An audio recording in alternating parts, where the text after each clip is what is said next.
Hello. Urodynamics is an objective analysis of urine storage and voiding and has evolved from application of simple hydrodynamic principles to the function of bladder and urethra. It is certainly invasive to some extent, but the amount of information it yields more than offsets the invasiveness in appropriate clinical situations. So, what are the broad clinical indications of urodynamic investigations in our day to day practice of urology? And they are bladder outlet obstruction, urinary incontinence, frequency urgency syndromes, and neurogenic bladder dysfunction.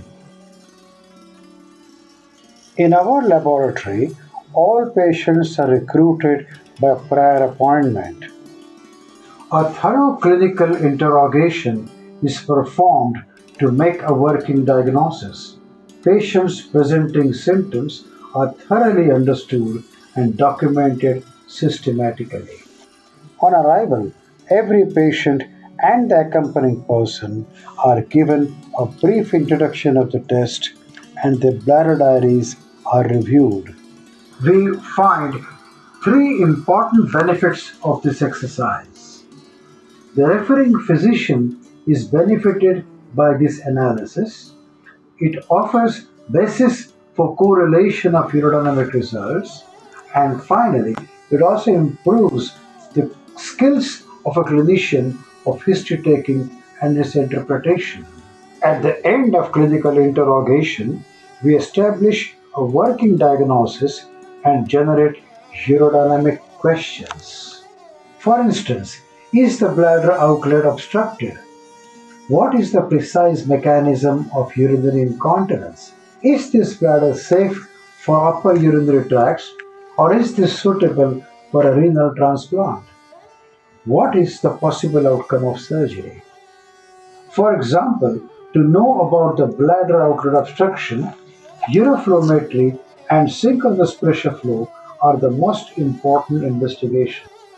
To know the mechanism of incontinence, various provocative measures must be used to induce leakage. Uroflowmetry is the simplest and the most basic investigation that gives us a platform from which other tests can be interpreted. All other values can then be interpreted taking into account the catheter-free stress of the patient's urinary flow rate.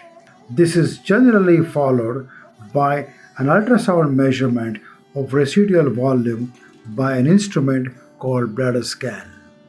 While the patient is being interrogated, our technician is busy priming the urodynamic equipment.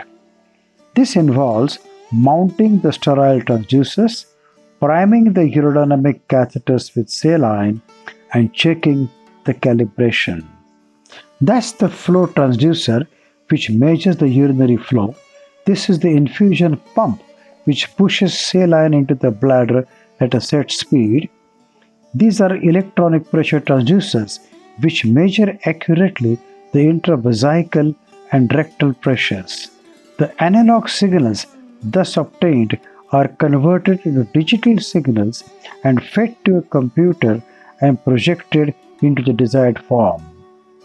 Patient is now prepared, toweling is done, the urethra is gently lubricated and catheters are introduced.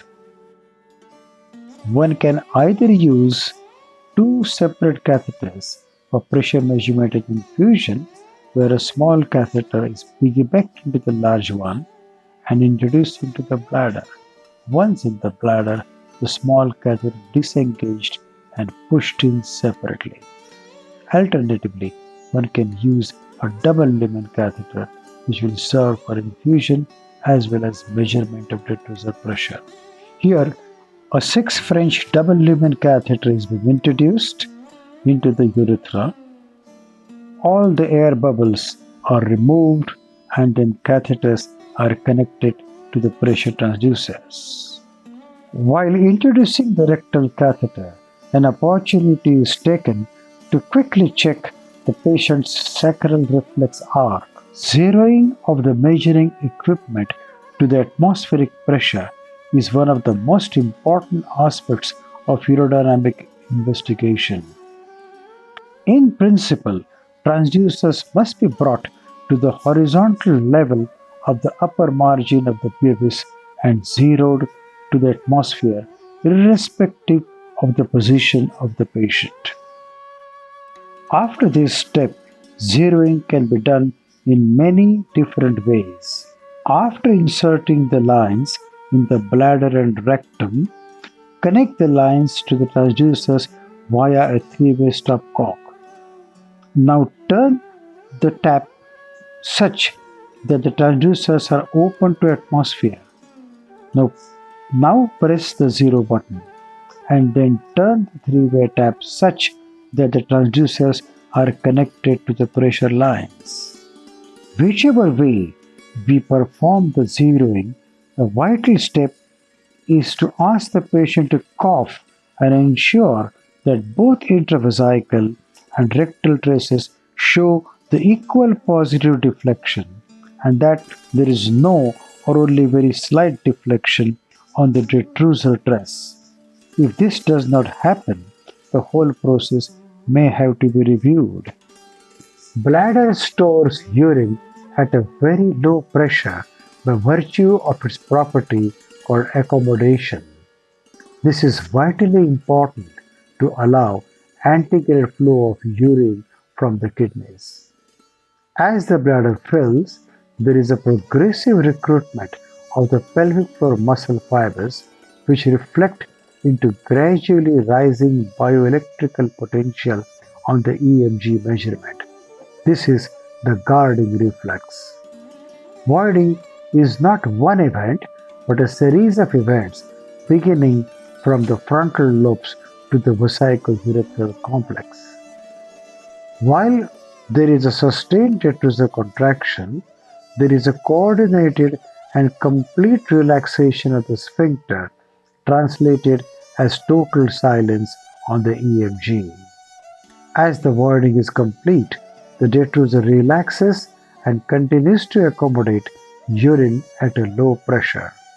The sphincter synergically contracts and goes on recruiting progressively more fibers. The cycle continues several times every day, all night. Filling cystometry is an investigation to assess the storage function of the bladder, and it documents the response of the bladder and the urethra to progressively increasing volume of saline. The parameters measured here are bladder sensations, capacity, overactivity, bladder compliance, and leakage episodes, if any. Filling cystometry is an extremely interactive process where the clinician constantly talks with the patient and asks him or her whether the process is able to reproduce the symptoms and, if necessary, by provocative means. Choose the appropriate filling rate, which is approximately 1/10 the value of the functional bladder capacity in mLs per minute of normal saline at room temperature. Detrusor overactivity is a urodynamic observation characterized by involuntary detrusor contractions during filling phase, which may be spontaneous or provoked. Detrusor compliance describes the relation between the change in bladder volume and change in detrusor pressure.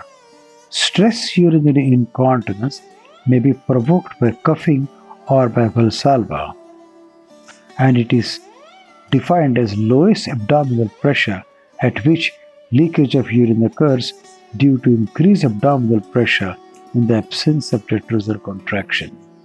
Voiding cystometry is a method by which pressure flow relationship of the bladder and urethra is established during the voiding phase of micturition.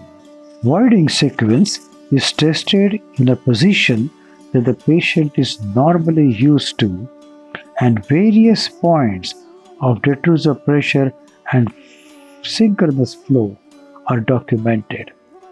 It is vitally important to understand that the detrusor pressure and the flow are interdependent and are directly related to the force of detrusor contraction and the magnitude of urethral resistance at every point of time in the voiding cycle.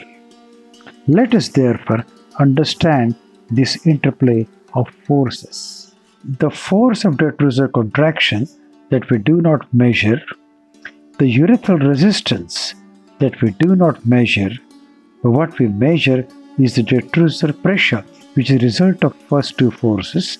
The uroflow represents the difference between detrusor pressure and urethral resistance. Another factor which is not adequately studied is a changing bladder volume, but ultimately the flow rate happens to be is the resultant vector of all these forces working together. In short, voiding is thus a complex interplay of various factors operating in a synchronous manner. Reporting is a second interactive process where the patient's symptoms are once again reviewed, checked whether they were adequately reproduced, and then a careful correlation of symptoms is performed with the traces. After complete and satisfactory interpretation, a report is generated. The first part of the report consists of the complete clinical picture with its interpretation. The second part mentions how the test was performed and also mentions all our findings and its correlation to the patient's symptoms. The third part is the conclusion where our interpretation of all these findings and the final verdict of the case is given. It is customary to have an informal and a friendly chat with the patient and his family members at the end of investigations. It is our practice to talk to the referring physician and ensure that he has received all the answers to the questions raised by him. The report is finally handed over to the patient and all post-investigation instructions are given. Patient is also advised to visit his referring physician with the report. So, my dear friends, we have seen how a simple application of fluid mechanics to urinary filling and emptying has turned into a major subspecialty in urology. With the evolution of the science of urodynamics, new phenomena have been uncovered, new terms have evolved, and indeed a new language has been written.